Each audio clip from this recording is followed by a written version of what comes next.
हम इस पे रिसर्च करेंगे। इन्होंने रिसर्च की, इन्होंने देसी गाय का गोबर लिया, भैंस का गोबर लिया, हॉस्टन फ्रीजन गाय का गोबर लिया, जर्सी का लिया, सब पे अलग अलग रिसर्च किए, महीनों सालों लगाए इन्होंने। अंत में क्या पाया कि केवल और केवल भारतीय नस्ल की देसी गाय, साहिवाल, थारपारकर, राठी, गिर, हरियाणवी, लाल सिंधी, कांकरेज, अंगोल, ये जितनी भी भारतीय गाय हैं सब में लगभग एक ही क्वालिटी पाई और 1 ग्राम गोबर में 300 करोड़ से भी ज्यादा जीवाणु पाए। और इन्होंने सिद्ध किया कि देसी गाय का गोमूत्र खनिजों का भंडार पाया गया। और पालेकर जी ने अनेक बार ये रिसर्च करवाए और ये पूरे सत्य पाए। अब ये साइंस इसमें क्या है? अक्सर हमारे कृषि वैज्ञानिक बंधु कहते हैं इसमें साइंस क्या है। अब उस साइंस की जानकारी सब किसानों के लिए मैं निवेदन करता हूं। हम जीवामृत बनाते हैं, एक 200 लीटर का ड्रम ले लेते हैं, लगभग 180 लीटर पानी भरते हैं उसमें, उसको छाये में रखते हैं। 1.5 से 2 किलो गुड़, 1.5 से 2 किलो किसी भी दाल का बेसन, 1 मुट्ठी मिट्टी और 10 किलो देसी गाय का गोबर, 8 से 10 किलो गोमूत्र, इन सब को मिला के उस पानी में छोड़ देते हैं।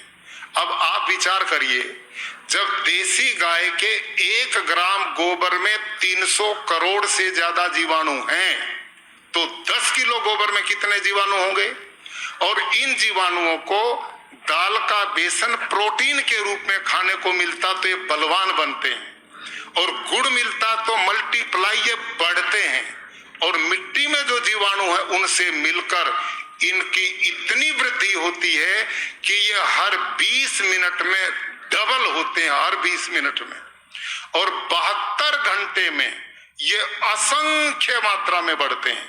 जब हम किसानों को 1 एकड़ का ये खाद तैयार है, आप विचार करो, दुनिया में ऐसा कोई खाद नहीं जो 4-5 दिन में तैयार होता हो।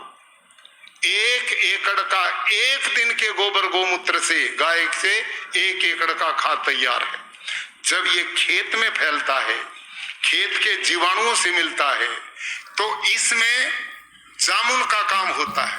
ये कल्चर है, ये खाद नहीं है, कल्चर है। और उन जीवाणुओं से मिलकर असंख्य जीवाणु पैदा होते हैं। और भाइयों, यही वो जीवाणु हैं जो आकाश में, वायु में 78% नाइट्रोजन है। ये जीवाणु उस नाइट्रोजन को खींचते हैं और पौधे का भोजन बना करके देते हैं। दूसरी बात,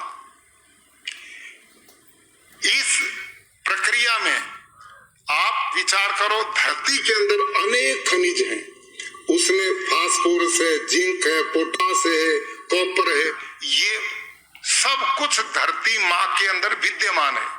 लेकिन ये तत्व अपने आप पौधे को भोजन नहीं देते। ये जो जीवाणु हैं, ये जीवाणु उन तत्वों से भोजन बना करके पौधे की जड़ को देने का काम करते हैं। तो इसका मतलब जितना जीवाणु खेत में होगा उतना ही ऑर्गेनिक कार्बन बढ़ेगा। जितना ऑर्गेनिक कार्बन बढ़ेगा, जमीन का स्वास्थ्य बढ़ेगा। जितना जमीन का स्वास्थ्य बढ़ेगा उतना आपका उत्पादन बढ़ेगा।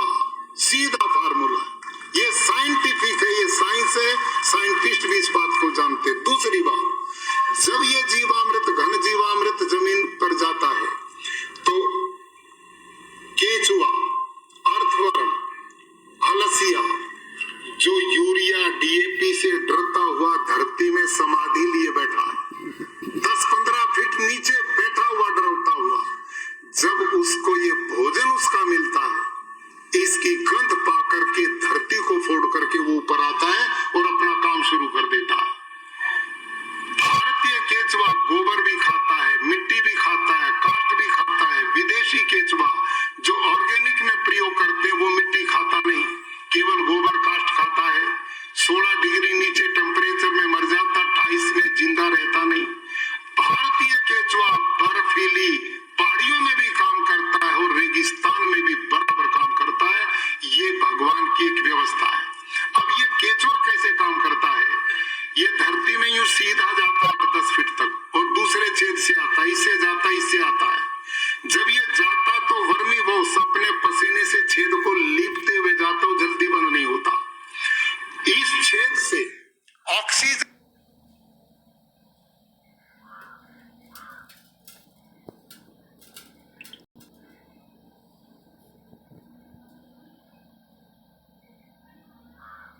जमीन को मिलती तो उसकी फर्टिलिटी बढ़ती है।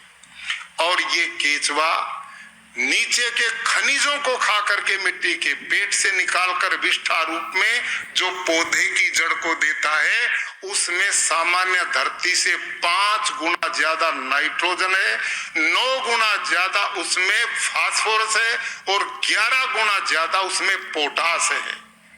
आप विचार करो, जब प्राकृतिक खेती होती है, मेरे खेत में 1 एकड़ में कई कई लाख केचुआ होता है, और वो रात दिन जब ये काम करेगा तो कितना खाद किसान के लिए फ्री में पैदा करता है।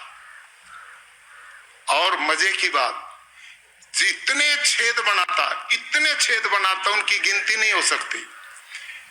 जब वर्षा होती है, चारों तरफ मेड़ होती है, तो सारा पानी वर्षा का धरती के पेट में चला जाता है।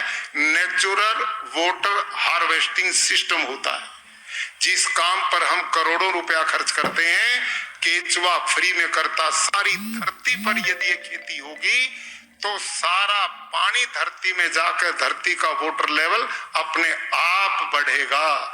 ये एक आश्चर्य है। इसके साथ इस पद्धति में एक दूसरा महत्वपूर्ण अंग क्या है, सभी किसान भाई समझेंगे, वो है आच्छादन, वो है मल्चिंग। वो क्या है मल्चिंग? जितना भी घास फूस खेत में होता है उसको जलाना नहीं। आज हम प्रदूषण फैला रहे हैं, दिल्ली जैसे शहरों में पराली जलाते हैं, अवशेष जलाते हैं। हम एक दिन का भी नहीं जलाते, ना जलाने की सलाह देते। मैं औरों के भी घास को अपने खेत में डलवाता हूं और उसका आच्छादन करता हूं। उसका मतलब क्या है? ये आच्छादन, फसल बो, फसल जमेगी, खाली जगह मत छोड़ो, उसमें ये घास बिछा दो।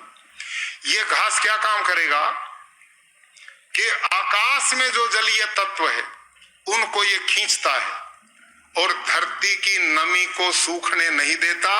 50% पानी की खपत कम हो जाएगी प्राकृतिक खेती में, नंबर 1। नंबर 2, जब 35 डिग्री धरती का तापमान होता है तो धरती का ऑर्गेनिक कार्बन आकाश में उड़ता है और वो ग्लोबल वार्मिंग को जन्म देता है। और घास से ढकते हैं तो धरती में रहता, तो धरती की फर्टिलिटी को बढ़ाता है। 2, तीसरा इसका काम क्या है कि जो केचुआ वो केवल दिन में काम करता है, ना रात को काम करता। केचुआ दिन में नहीं करता। क्यों? दिन में जब वो काम करते बाहर आता तो पक्षी उठा ले जाता है, उसे अपनी मृत्यु का भय, इसलिए अंदर छुपा रहता दिन में। जब हम मल्चिंग करते हैं, धरती को ढक देते हैं, तो अंधेरा मिलता, पक्षी को दिखता नहीं, फिर वो रात दिन काम करता है। दिन में भी काम, रात को भी दाम, बिना पैसे का मजदूर किसान के लिए भगवान ने उसको भेजा, वो डबल काम करता जाएगा। तीसरा काम इसका ये होता है। और जो जीवाणु खेत में है, यही मल्चिंग उनका भोजन है और इसको खा के वो खाद में बदल करके जमीन को उपजाऊ बनाते हैं और वापसा तैयार करके धरती की फर्टिलिटी को बढ़ाते हैं।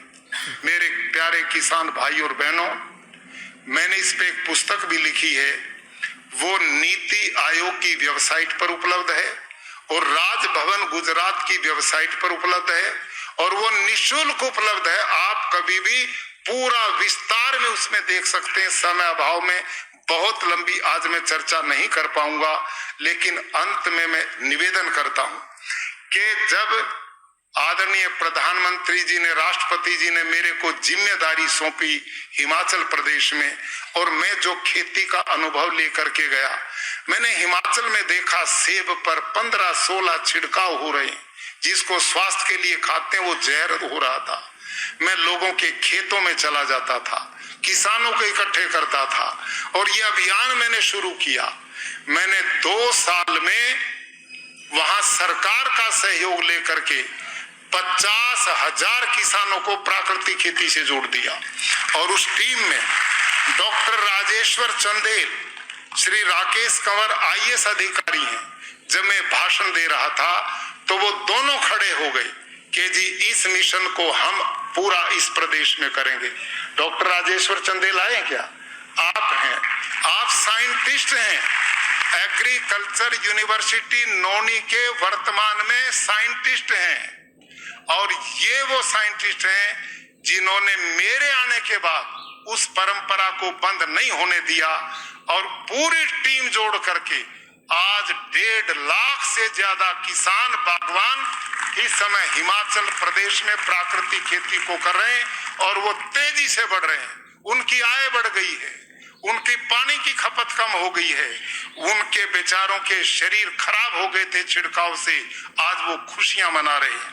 उसी प्रकार से हमारे बीच में ಸ್ನೇಹಿತರೆ, ಒಟ್ಟು ನೋಡಿ, ನೈಸರ್ಗಿಕ ಕೃಷಿ ಬಗ್ಗೆ ಎಲ್ಲ ರೀತಿಯಿಂದ ಎಲ್ಲರೂ ಪ್ರೇರಣೆ ಪ್ರೋತ್ಸಾಹ ಕೊಡ್ತಾ ಇದ್ದಾರೆ. ಆ ಕಾರಣದಿಂದ ನಾವೆಲ್ಲರೂ ಕೂಡ ನೈಸರ್ಗಿಕ ಕೃಷಿಯನ್ನು ಪಣತೊಟ್ಟು ಮಾಡಿ ಅದರಲ್ಲಿ ಯಶಸ್ಸನ್ನು ಗಳಿಸೋಣ.